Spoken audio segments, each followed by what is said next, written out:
ورحمة الله. إن الحمد لله والصلاة والسلام على رسول الله وعلى آله وأصحابه أجمعين.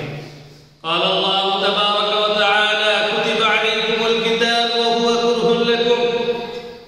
وقال النبي صلى الله عليه وسلم: الجهاد ماض إلى يوم القيامة. সম্মানিত দর্শক শ্রোতা ভাই ও বোনেরা, গাজার মুসলমানের দিকে তাকিয়ে দেখি, সেখানে পাখির মতো আমাদের মুসলমান নারী শিশু তাদেরকে শহীদ করা হচ্ছে, তাদের তাজা রক্ত খুন বের করা হচ্ছে। এই মুহূর্তে মুসলিম উম্মাহ এবং আমাদের কর্তব্য হচ্ছে তাদের সাহায্যে এগিয়ে আসা এবং লড়াই জিহাদের ময়দানে অবতরণ করা।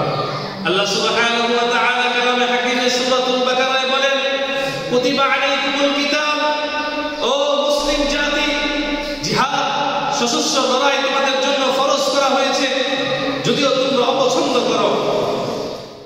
আরেক হাদিসে আল্লাহর রাসূল বলেন: জিহাদু মাদিন ইলা ইয়াউমিল কিয়ামা, জিহাদ কিয়ামত পর্যন্ত অবশিষ্ট থাকবে।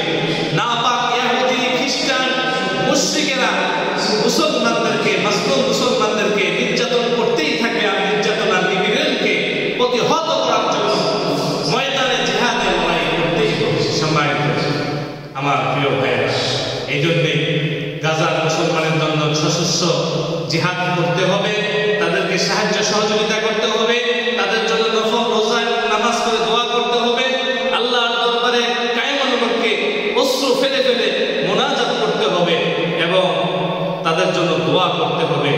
আর তাদের পণ্য যা আছে, আমেরিকান পণ্য, ইসরায়েল